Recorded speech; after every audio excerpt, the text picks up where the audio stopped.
If it's Friday, it's a time for choosing for House Republicans. Donald Trump makes his endorsement in the race for Speaker as Republicans warn of a circus-like atmosphere on Capitol Hill next week. Plus, President Biden tries to seize on soaring job numbers and rising wages as the U.S. economy shows its resiliency despite persistent inflation, labor strikes, and dysfunction in Washington. And my revealing conversation with swing voters in a battleground state as they sound off on issues that could determine the fate of American politics amid historic levels of discontent.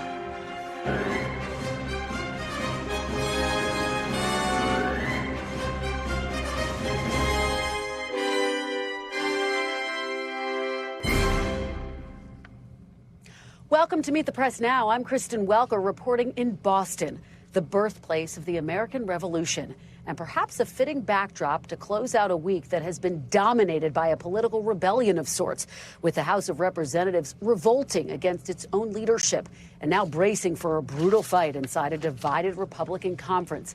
In the race to replace ousted Speaker Kevin McCarthy, former President Donald Trump has now entered the fray. He's throwing his support behind Ohio's Jim Jordan, a congressman once considered a bomb thrower on the fringe of the conference. Jordan hasn't changed, but the party has. So much so that he's now arguably part of the mainstream in the House. Jordan is facing House Majority Leader Steve Scalise, who is banking on his institutional record inside an increasingly conservative Republican conference. Take a listen. The problems that we have internally, they don't go away with a new speaker, but the real question the members have is how do we get things back on track? And the reason I've been able to build such a strong base of support over these last few days that's been growing is that I've got a long proven record as somebody who knows how to unify Republicans to fight on the battles that matter for the families who gave us this majority. Now, in a sign of some of the drama to come, 45 House Republicans signed a letter venting their frustration about the power wielded by hardliners inside their conference, saying they were, quote, ashamed and embarrassed by what happened this week after just one of those hardliners was able to trigger a vote to oust their speaker. With House Republicans sorely divided and dysfunction gripping Washington, I sat down with a group of swing voters in battleground Pennsylvania for a conversation about the state of our politics, the discontent with the party, and the fallout from House Speaker Kevin McCarthy's ouster this week. Here's some of that fascinating conversation. Do you feel like there's a leadership vacuum right now? Absolutely. I do. Across the board? Across the board. I think that it's chaotic. Samantha, what was your reaction to seeing Speaker McCarthy lose his gavel? What was the message you took from that? I think it was, again, just like kind of everyone's saying, like chaotic. I didn't think that was something that would happen. Thought there would be a change at the last second. And it, again, shows a message of there's just so much going on that it's not very unstable. Michael, what occurred to you when you saw that? Man, I felt bad for McCarthy. I felt bad for him. I think that it's showing a lot of discord in the Republican Party, and even though I'm a registered Democrat, it's important to me that both sides can have some strength, because too much of anything is just not good. What do you make, Scott, of the chaos that we witnessed in Congress? I mean, watching it go down in real time was wildly entertaining, but also to Al's point, it was depressing. I totally agree with Michael that I think this is going to sow more division, because whomever comes in and takes the role is going to be kowtowing to the eight who voted against McCarthy, and I don't see a way that they're going to strike a compromise on key items like budget, continuing resolution. It was such a great conversation. We thank all of those voters in Bucks County, Pennsylvania. NBC's Garrett Haake is on Capitol Hill with the very latest. He hasn't slept all week long, but he is joining us. Really appreciate it, Garrett. Look, I spoke with Congressman Gonzalez yesterday, and he said his prediction is it's just going to be a circus on Capitol Hill next week. Based on your reporting, is that how things are shaking out? Well, I think there's a real desire to keep the circus under the tent, if you want to embrace that metaphor here, but for Republicans who don't want to have all this play out in public. That's why you saw today a candidate forum on Fox News sort of get promoted and then canceled. Why I think you're hearing from a lot of members, including Jordan, by the way, the discussion about the idea that they want to make sure that this process of picking a speaker is mostly handled in the closed-door meetings they're going to have on Tuesday and Wednesday, and not left up to chance when they bring it to the House floor, whenever that may be. I think there's a widespread understanding within the Republican Party that they cannot have another 15-vote debacle on the floor. They need to at least appear united when it comes time to have the formal vote, even if it's a nasty, messy process behind closed doors to get there. Yeah, and I think there's a lot of pressure for exactly what you are talking about, Garrett. I want to now ask you to put both of your hats on, your congressional correspondent and also your Trump hat. We know that former President Trump publicly endorsed Jim Jordan, and I just want to get your sense of why you think he did that and what you think the impact is going to be broadly. Well, let me start by saying I don't think the idea that Trump ever wanted to be Speaker or was even seriously entertaining that idea was all of that serious. I mean, Trump, as a general political figure, as a political matter, wants to be in the center of every conversation, and especially every conversation about the future of the Republican Party and who's leading the Republican Party. And by anointing probably his closest ally in the House, consistently ally in the House, to his, chosen one as the Speaker designate or Speaker nominee, he's able to do that. He's able to insert himself very closely into the conversation and make sure that he's totally aligned with the next Speaker. I mean, it's important to note that Kevin McCarthy, for all that he did for Donald Trump, he never officially endorsed him in this third run for president. He was very careful to walk up to that line but not cross it. There's no scenario, none, in which the next Speaker of the House is not someone who has endorsed Donald Trump. Steve Scalise and Jim Jordan both have, and I suspect if there's some other candidate who arises out of this, if neither of those two men can get the necessary support, that person will have to kiss the ring and will be a Trump endorsing member as well. Yeah, I mean, it's just been so fascinating to see how the former president has hovered over everything that we have been witnessing on Capitol Hill. Garrett, as you've been reporting on, obviously they're aiming to hold a vote potentially on Wednesday for the next speaker, but there's a lot of skepticism that Republicans are going to be able to meet that deadline and that timeline. What are you hearing in terms of when we may actually see a new speaker and whether anyone would agree to that one-vote motion to vacate, which was the undoing of Kevin McCarthy? Well, let me add one other thought on Trump, because it slipped out of my brain before I was able to get it into this conversation, too. Think about the difference between January, when Kevin McCarthy was elected, and now in terms of Donald Trump's strength. In January, Ron DeSantis had just been reelected. Trump was back in the race, but he wasn't as strong. His numbers were much lower. It wasn't until April of this year, with that first indictment, that Trump really broke out from the rest of the pack and became the dominant figure in the presidential race, the sort of prohibitive favorite to be the next Republican presidential nominee. So his power and his authority and his influence over this party has dramatically increased from January, when he was kind of a silent, if wishy-washy, endorser of Kevin McCarthy. Put that thought out there. On the timing of this, Kristen, I think Wednesday is very optimistic to have this settled. Again, these Republicans want to make sure all of these issues are handled behind closed doors before they bring them to the floor, including the question of what rules the next speaker will live under. There are too many more institutionalist members who don't want to risk the possibility that this group or any other rump group of a handful of Republicans could overthrow the next speaker. They want to kind of close the door behind them on this chapter, and I think that'll all be part of what gets worked out in the middle part of this week.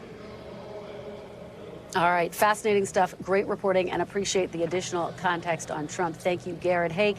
And joining me now is Tennessee Republican Congressman Tim Burchett. He is one of the 8 Republicans who voted to oust Speaker McCarthy earlier this week. Congressman, thank you so much for joining me. I really appreciate it. Yes, ma'am. Thank you so much for having me. So just to hit that point home, you were one of 8 Republicans who voted to kick out Speaker McCarthy.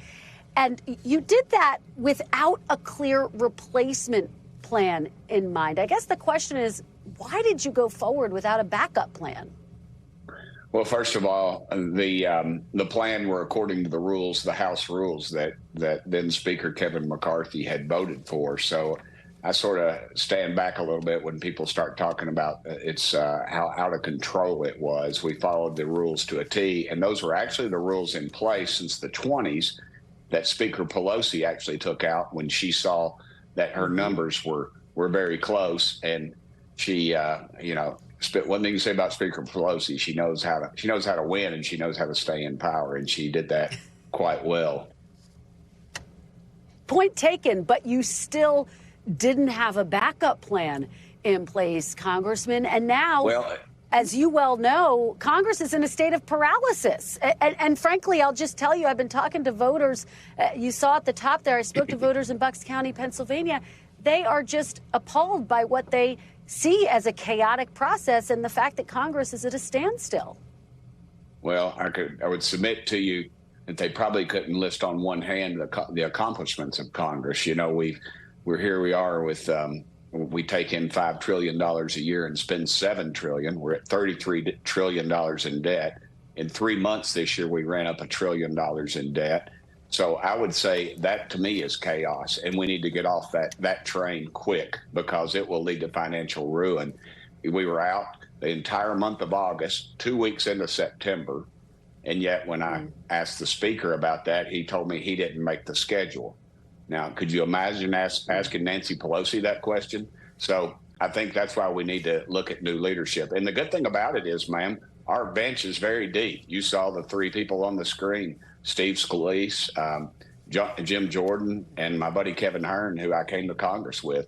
They're all very strong people, and each one of them is quite accomplished. You don't hear much about Kevin Hern. I mean, the guy was born into poverty. He lived in housing projects, started working at McDonald's, ended up owning, I think, 20 or 30 of them. He owned a bank, and he kind of came out from nowhere. So we're in good shape as far as that goes. We're talking about 3 days, and and two, here we are 45 days away from having to pass another continued resolution. Yet on Monday, our urgency to get to Washington was, let's name a post office.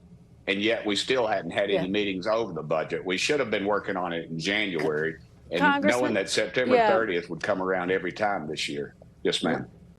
Let me ask you about those three candidates, because I do want to look forward and get your sense of where this race stands. You told Newsmax just this week that former President Trump would be a unifying factor in this speaker's race. As you know, he's now backing Jim Jordan. Is that enough to get you on board with Jim Jordan?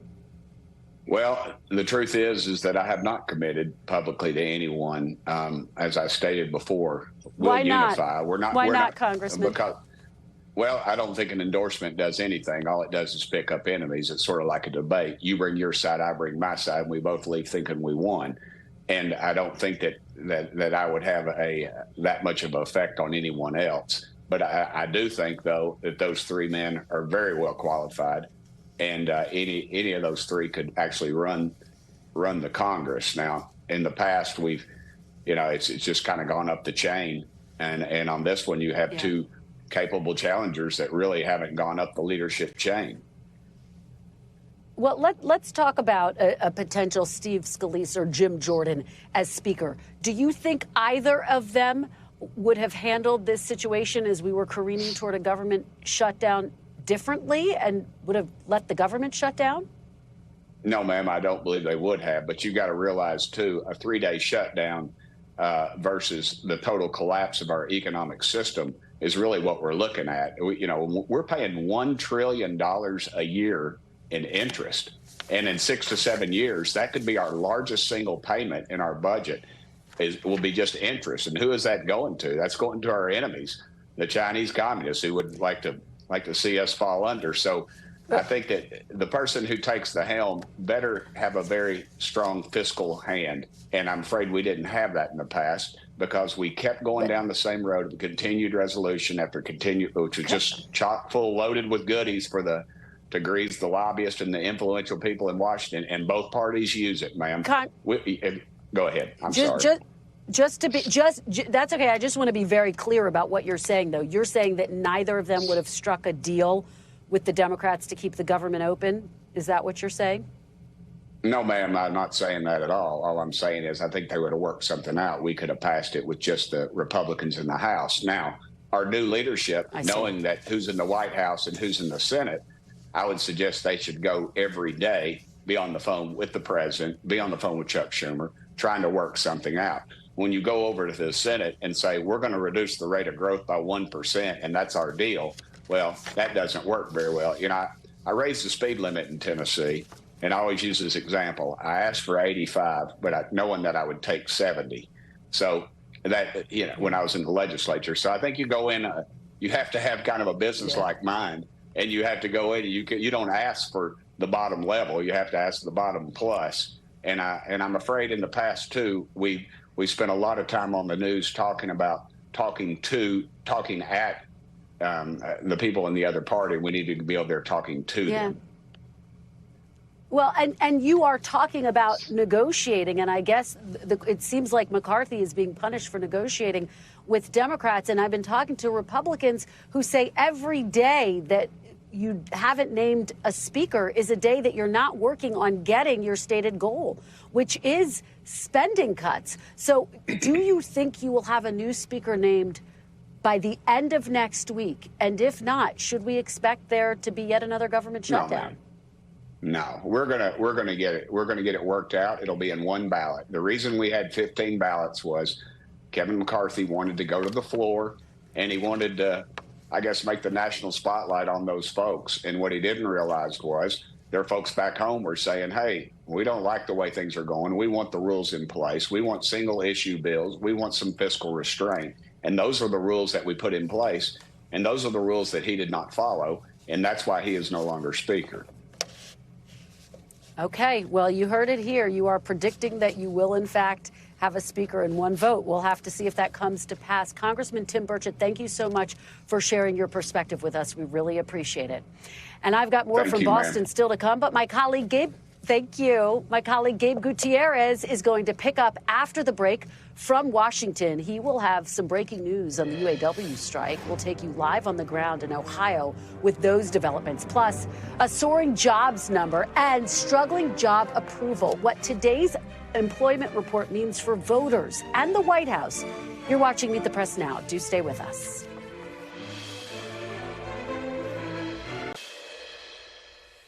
Welcome back to Meet the Press Now. I'm Gabe Gutierrez in Washington, and we're following some breaking news on the UAW strike. The auto workers are, excuse the pun, pumping the brakes on plans to expand their strike after they say GM agreed to bring battery plants into the main union contract. This is the first week the union has not expanded its strike since it began nearly a month ago. NBC's Jesse Kurtz joins me now from Ohio. Jesse, what's the significance of this? Yeah, so Gabe, two things to point out from today. As you mentioned, the union did not expand its strike. It is saying that it is making significant progress, or it's making progress, I should say, with all three of the big three automakers. That's the first time since the strike began that we have seen all three companies avoid a strike expansion. So that bodes well for negotiations across the board. The other headline coming out of this situation today is the union is claiming that General Motors has put in writing that it will include battery manufacturing, electric battery manufacturing for EV vehicles in its national master agreement. GM, in a statement it put out a short time ago to us, is not confirming or denying, and I pressed for a further answer on that. They are continuing to not give us an answer either way on if this is true. But if it is, as the union is claiming, that the battery plant manufacturing will be part of a national agreement moving forward, that would potentially mean very much forward-looking that workers in facilities that aren't even in existence yet could wind up being a part of a union that has been concerned about the loss of jobs as a transition to EV vehicles may mean fewer jobs are needed to produce such vehicles. So bottom line, this is potentially giving the union some broader job security and the potential to have leverage for years to come as the industry transitions toward electric vehicles, which have been a concerning topic underpinning these negotiations. And this could potentially put pressure on the other two automakers, Stellantis and Ford, to make similar concessions. We already know that Ford's CEO had said just last week that he believes the union had been holding up an agreement. over EV battery plants. So this is something that is very much a topic front of mind for the union, and it appears they have made some significant progress with at least one of the companies, and that could really up the pressure and change the landscape for these negotiations and for the union's leverage well beyond even just this upcoming contract, Gabe. Jesse Kirch, live for us in Ohio. Jesse, thank you. And news of the potential progress towards a potential end to the UAW strike comes as the White House got some other good economic news today. The Labor Department reported that 336,000 new jobs were created last month, more than twice the number economists predicted, and a sizable boost from the number of jobs created in August. Wages also ticked up, and the unemployment rate remained below 4%. This afternoon at the White House, President Biden touted the good numbers, claiming they were a result of his so-called Bidenomics policies, even though polls show voters do not approve of the president's handling of the economy. Here's what President Biden told reporters today about that disconnect. I think that the American people are smart as hell and know what their interests are. I think they know they're better off financially than they were before. It's a fact. And all that data, all that polling stuff shows they think they're more positive about the economy than they've been, more positive about their jobs, et cetera. NBC News business and data reporter Brian Chung joins me now. And Brian, what is the big picture here about the state of the economy based on what we learned this morning? Yeah, the big picture is that the labor market still looks really healthy because, again, economists had expected 170,000 jobs to have been added in the month of September. And what do we get? Almost double that. Now, where did economists get it wrong? It was specifically in leisure and hospitality, where we saw bars and restaurants add over 90,000 jobs in the month. So very interesting to see on that front. People are underestimating just how much people continue to go out and dine as opposed to cooking inside. But broadly speaking, again, the Federal Reserve has been raising interest rates over the last year and a half or so to deliberately slow this economy. And they expected along the way that could lead to higher unemployment, higher borrowing costs, maybe pushes employers to lay off people even. Apparently that's not happening even this deep into the Federal Reserve's hiking cycle, which again is good news for people looking for jobs, but a bit of a conundrum for economists that said this is not usually how we expect things to play out, Gabe. And Brian, you touched on this a little bit, but what sector saw the most job growth? Yeah, well, we saw in leisure and hospitality, again, that's the government's accounting for bars and restaurants. But we also saw it in government. We saw it in healthcare. So these are a lot of the gains that are being driven by these specific sectors, because even government workers, what was interesting was that in these jobs reports, the government also revisits and revises previous months. And they said, look, in August and July, we also underestimated how many jobs were added in many cases because of government jobs as well. So again, is that a theme that can kind of run through the end of this year as well? We'll have to see. But at 3.8%, that unemployment rate, Gabe, is essentially near over 50-year lows. Very interesting to see. Brian Chung with some positive news there. Brian, thank you. And turning now to yet another major issue for the White House, the border, as the administration faces scrutiny from fellow Democrats over a decision to allow new construction on the border wall. Yesterday, DHS announced that the Biden administration was waiving 26 federal laws to allow construction of nearly 20 miles of border wall in Texas, calling that fence necessary to prevent unlawful entries into the United States. Joining me now from Stark County, Texas, near the southern border, is NBC's Morgan Chesky. And Morgan, what has been the reaction there in those border communities?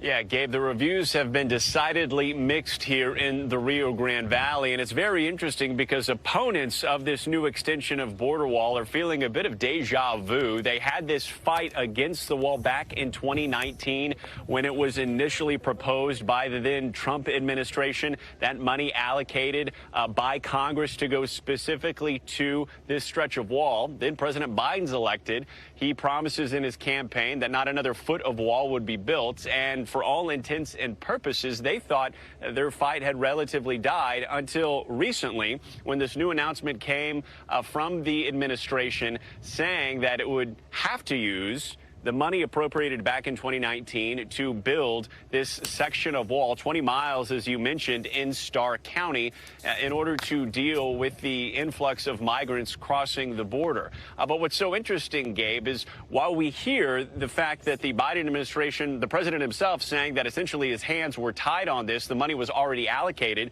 it was his administration who also waived 26 federal laws in order to make this additional construction happen. I had a chance to speak to the county judge of Starr County, Eloy Vera, who tells me that he only found out about this 2 weeks ago in a letter from Homeland Security. He acknowledges some sort of solution needs to happen on the border, but wishes that the money that will build this could have gone to hiring more Border Patrol agents or a higher tech solution, installing cameras on the border. And he's afraid that, unfortunately, this 20-mile extension or so will not solve the overarching problem. And that is, over the last year, Gabe, Homeland Security's confirmed about 250,000 migrants have tried to cross the border here in this Rio Grande sector illegally. Gabe? So, Morgan, it does sound like officials there at the border were pretty surprised by this announcement. Yeah, somewhat surprised, absolutely. In fact, I asked the county judge, do you know exactly where this wall is going today? He said, no, he doesn't know. He was provided a map. He described it as vague, saying that portions may not be 20 miles in its entirety, Gabe, but a 3-mile portion here, a 5-mile portion here, not necessarily contiguous when it's built. And that led to, I guess, one of the more frustrating moments with the judge, essentially saying even more reason for him to wish this was a different solution. Gabe? And the Biden administration saying they had to do it. Morgan Chesky, live for us in Texas. Morgan, thank you. And coming up, Kristen Welker will be back with more of her conversation with swing voters in battleground Pennsylvania and what they say about a potential Biden-Trump presidential rematch. You're watching Meet the Press Now. Stay with us.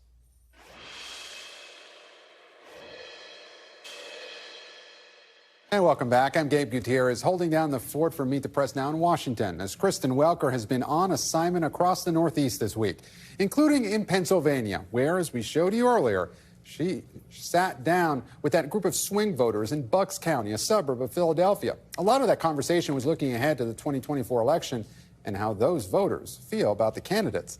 So let's bring Kristen back in now from Boston to tell us more. Hey there again, Kristen.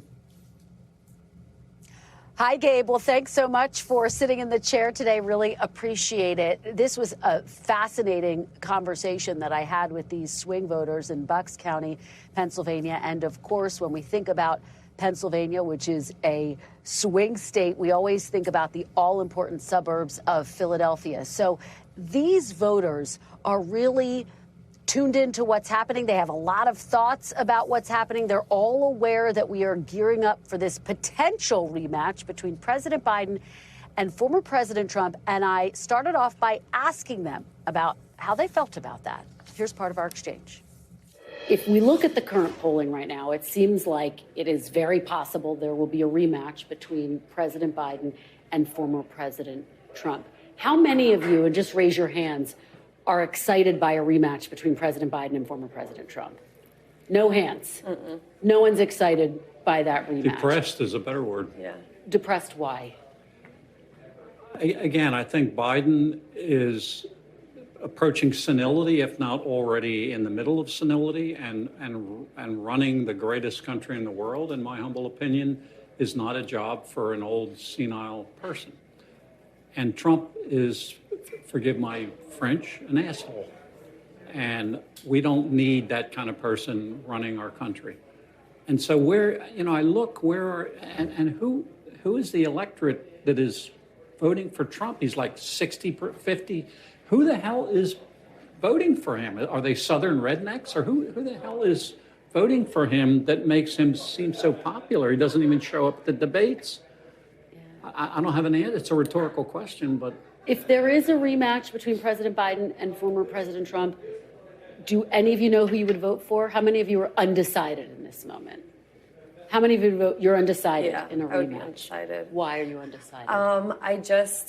While I did vote Republican, I I didn't love, it was a lot of chaos. I'm someone who preaches kindness, and, maybe it was hypocritical for me to vote Trump in the last election. And so for the next election to have both of them going back up against each other, I don't know if my moral compass could choose one of them.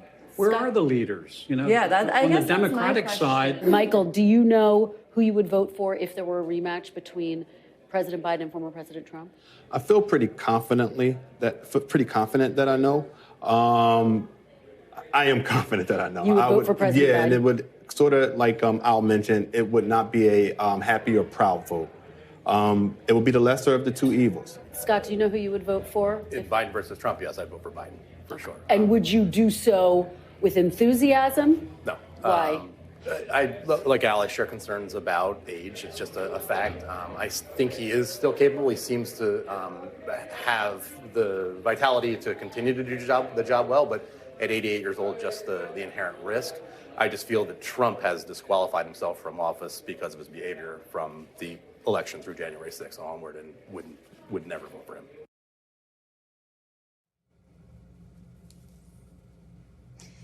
And part of what was so revealing about that conversation was just how frank and honest those voters all were. And I thought it was striking, the fact that you had two of them say, yes, they're undecided. That is really significant. It raises all sorts of questions about how seriously they may take a third-party candidate, for example, Gabe. So that was really striking. And here was another part of the conversation that really stood out to me. I asked them, given their dissatisfaction with this potential rematch, and we underscore that word potential, how many of them would think about sitting out on Election Day? Here's what they had to say. Is there any chance that any of you sit home on Election Day? There is a chance, yeah. What will make you come out to vote? What will be the deciding factor?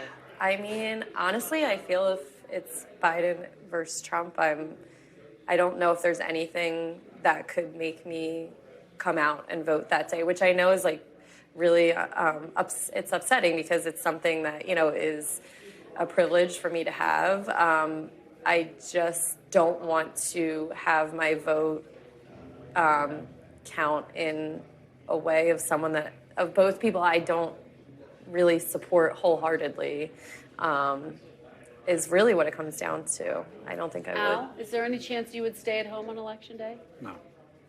I love American democracy too much that Biden and Trump, if it's a Biden and Trump race, then I would vote for Biden, even if he was dead. No chance I'd stay home. And I'm a Republican, No chance I'd stay home. I've never missed an election day. I certainly am not going to start this cycle around. Any chance you'd stay at home? No way. My daughter needs to see me go in there and pull that lever every time so that she knows to do it when it's her time. So there you have that dad saying no chance that he would sit at home. He wants to be a model for his daughter, Gabe. So it was just a really revealing conversation, but you could hear the frustration that they have right now with this current political climate, Gabe. Yeah, Kristen, the disappointment. I heard the lesser of two evils, and that seems to, sum it up perfectly. But, they were so blunt and yet so unenthusiastic. What did you really see about the big picture here? What were your big takeaways, and what does it mean for the future of our politics? A couple of big takeaways, Gabe. One, these voters, even though they range the political spectrum and they're all swing voters, they shared a couple of things. One, the economy was really at the top of their list of issues that mattered to them. They shared this idea that they could see in the numbers that things were getting better, but they weren't necessarily feeling that within their households. That is a story that we are hearing all across the country. And then they had this very big focus on the issue of democracy. They are all concerned about the future of this country's democracy. And then broadly speaking, taking a step back even further, they say they feel like there's a leadership void in this country on both sides of Pennsylvania Avenue. They want to see strong, robust leadership. They are so disappointed, as we talked about earlier, with the chaos that evolved in the House. And they also feel like there's just this strong sense of leadership missing writ large. And it was just fascinating because they obviously come from different backgrounds and they have different viewpoints, but they share that dissatisfaction across the board. So I think that's just the very big takeaway. We see that in our polls when we see voters, that enthusiasm gap, and they really express that with this very blunt, candid conversation that I had with those fantastic voters in Bucks County, Gabe. The one and only Kristen Welker. What a fascinating conversation. Safe travels to D.C., and we'll see you on Sunday for Meet the Press. And still ahead. Thanks, Gabe. So good to be with you. Great to see you, Kristen. Still ahead, we've got more from voters as our NBC News embeds catch up with folks from across the country, speaking out about the speaker fight. You're watching Meet the Press Now.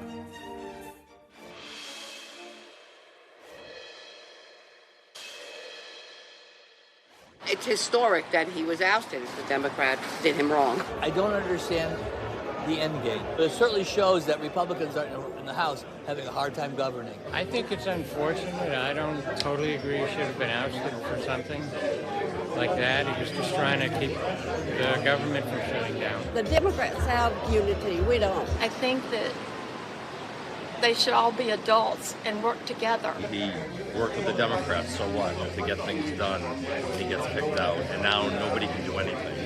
That's wrong. It's stupid. It's just a sign of the times. Going forward, I hope that someone else can do as well or better than Kevin. I'm glad he's out. I'm all ears and eyes right now seeing what takes place.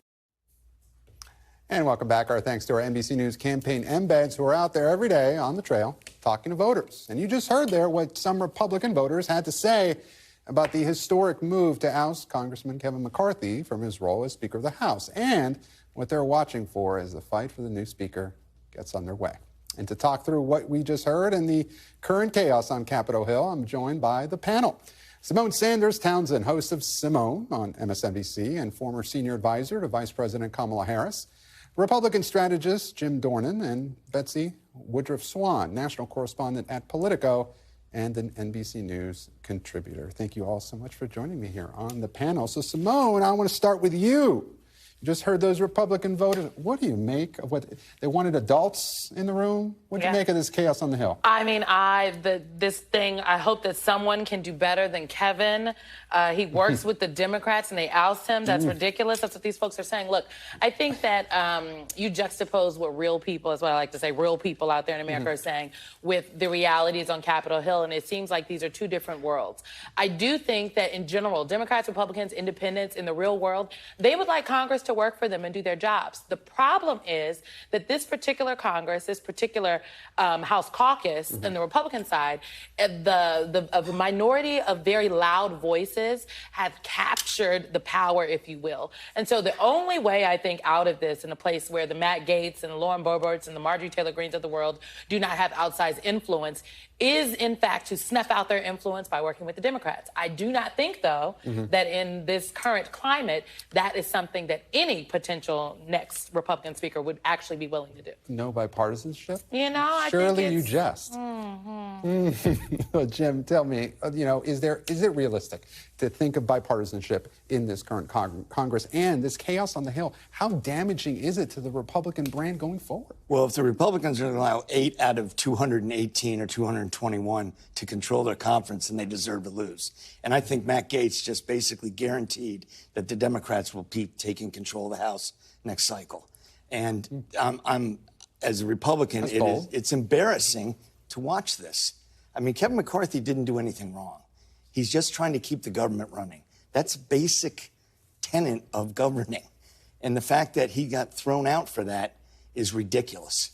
And Betsy, picking up on that point, what does it say about the current Republican Party that Jim Jordan is now the leading candidate for Speaker? Would this have happened several years ago, 5, 10 years ago? What world are we living in right now? No question that this is a dramatic departure from the way the GOP was very, very, very recently. The best way, I think, and the most important way to make sense of why things are the way they are on Capitol Hill right now is to look back to ancient history of 2021, when Republicans were supposed to have a wave election in the 2022 midterms. They were supposed to scoop up tons and tons of Dem seats. There were Republican operatives talking about a 20-seat majority, a 30, 40-seat majority. And there was very much a consensus among the pundit class that the midterms were going to be awesome for Republicans based on just the empirical data.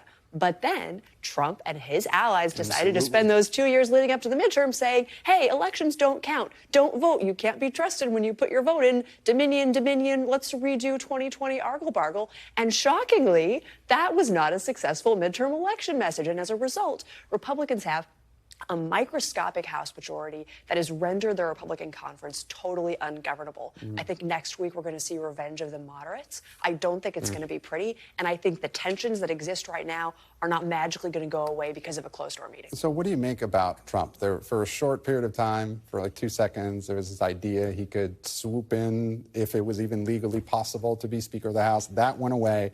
He endorsed Jim Jordan. How much power does he still wield over this Republican conference? It's still a ton. There's no question, but I think it's less than he would have liked to. Trump certainly feels like he has an obligation to pretend he's running for any seat of office that anybody ever talks about him running for, which is why when he announced back in 2016, so many people rolled their eyes until the words literally came out of his mouth, because if there's a possibility of him getting in the news, he takes it. But look, there's a reason that Jim Jordan is viewed right now as possibly the favorite, and at least among his fellow House Republicans, they see him as, without a doubt, Trump's chosen candidate, and they saw him that way before the endorsement, too. The second he announced, there was a perception that he was Trump's guy. Now, Scalise, of course, has these much longer-running, close relationships in the conference, and the question for next week is, who's more powerful? Yeah, and Jim, I was going to bring that up with you. What about Steve Scalise? How does he bounce back from this Trump endorsement of Jordan? Well, he does have built in, I think, what's the word I'm looking for?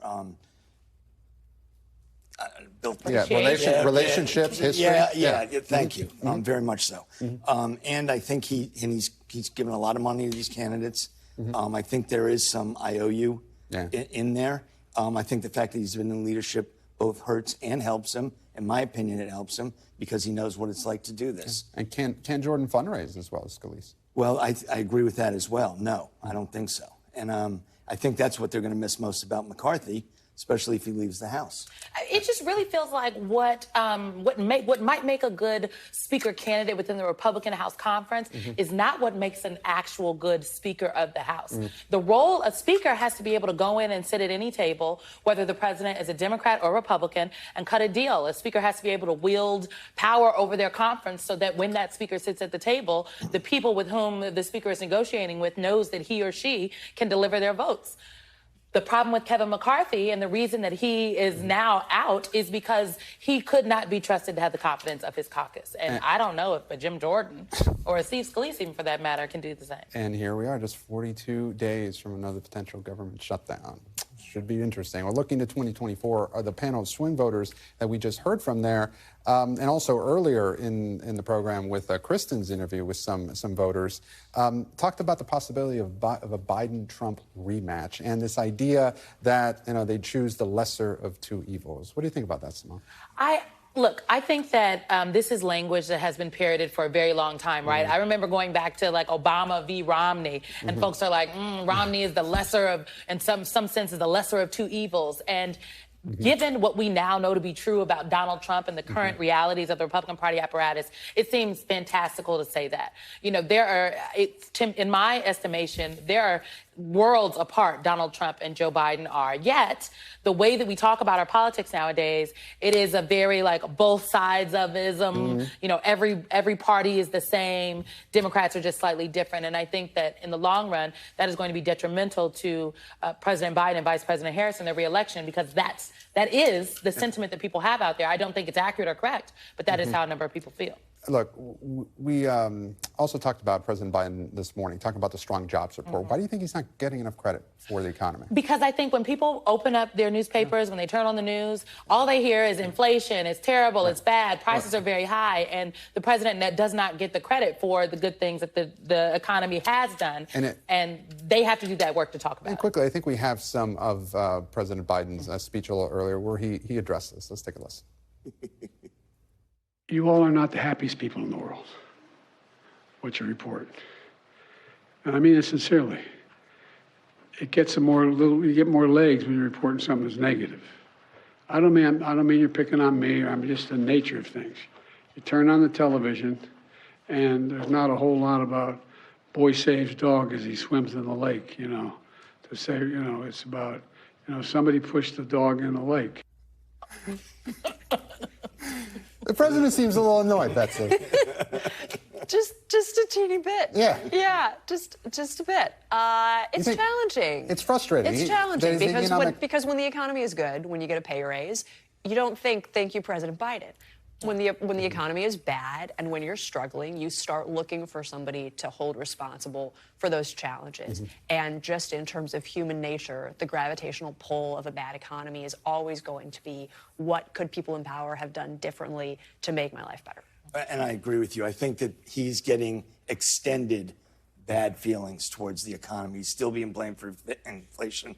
The jobs reports the last 2 times have been pretty darn good. But I just think that it's an extension of where it was 6 months ago. And how people feel. That's right. How people feel. At the end of the day, it's how people feel. And while GDP is up, right, wages are a little bit up. This jobs report, I think they were stagnant, to be honest. A lot of people still feel like they are struggling. And that feeling is what dictates a lot of what people say when the pollsters call them or when they're asked in a diner by our good NBC in beds.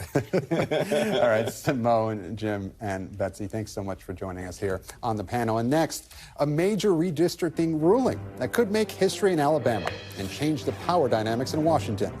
You're watching Meet the Press Now. Stay with us.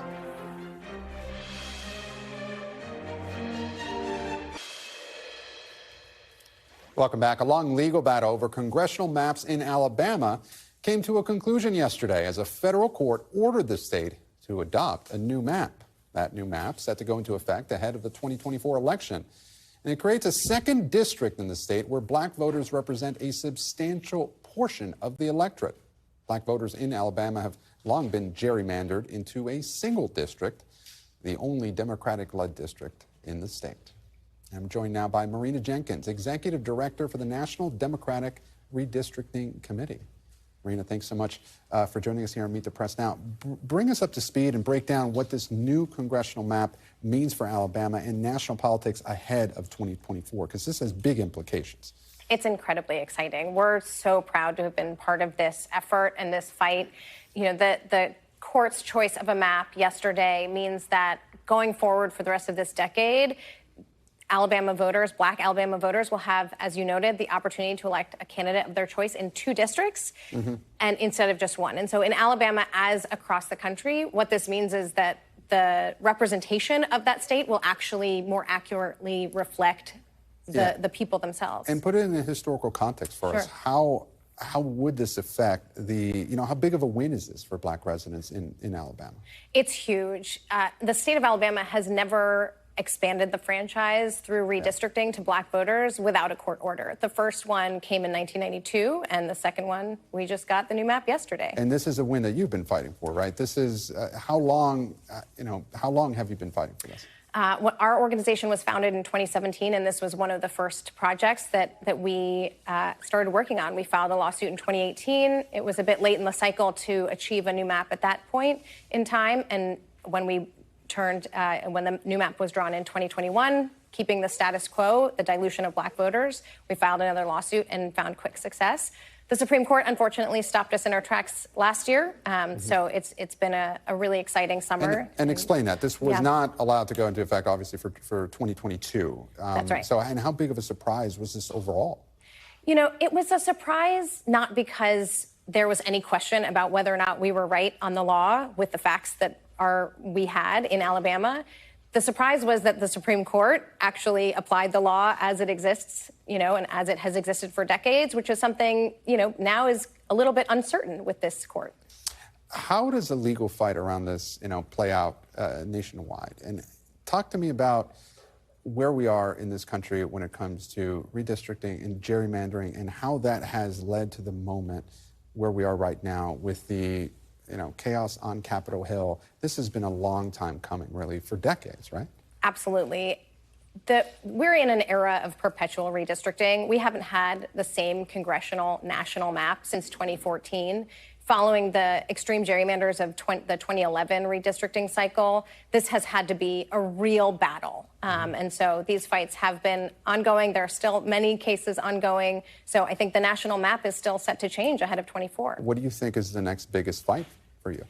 There are cases ongoing in Louisiana, in Georgia, in Florida, in Texas, Utah, New Mexico, Kentucky, just to name a few. Just to name a few. So you have a lot on your hands. And what is next, though, in terms of, what's the next big fight that you expect to take on? I think we'll see a decision from the trial court in Georgia by the end of this month. The remedial map process is moving in Louisiana. It'll look very similar to what we're seeing in Alabama. So we keep fighting. We're seeing a little bit more of the same in the short term, and hopefully get lots of new maps coming up. What's the biggest argument that you have been hearing from Republicans on why this should not happen? One argument they have been making, and they made in their Supreme Court argument last year, was that it's inappropriate, basically. The enforcement of Section 2 of the Voting Rights Act is somehow inappropriate because it looks at and considers race. And the U.S. Supreme Court this spring just flatly rejected that argument. Okay. Well, Marina, thank you so much for joining us here. Marina Jenkins, we appreciate your time. Thank you for having me. And that does it for us here. We'll be back Monday with more Meet the Press Now. And if it's Sunday, it's Meet the Press on your local NBC News station. Kristen Welker will have exclusive interviews with 3 members of Congress as we head into a major week on Capitol Hill. Matt Gaetz, Tom Cole, and Pramila Jayapal will all be her guests. NBC News Now coverage continues now with Hallie Jackson. Thanks for watching. Stay updated about breaking news and top stories on the NBC News app or follow us on social media.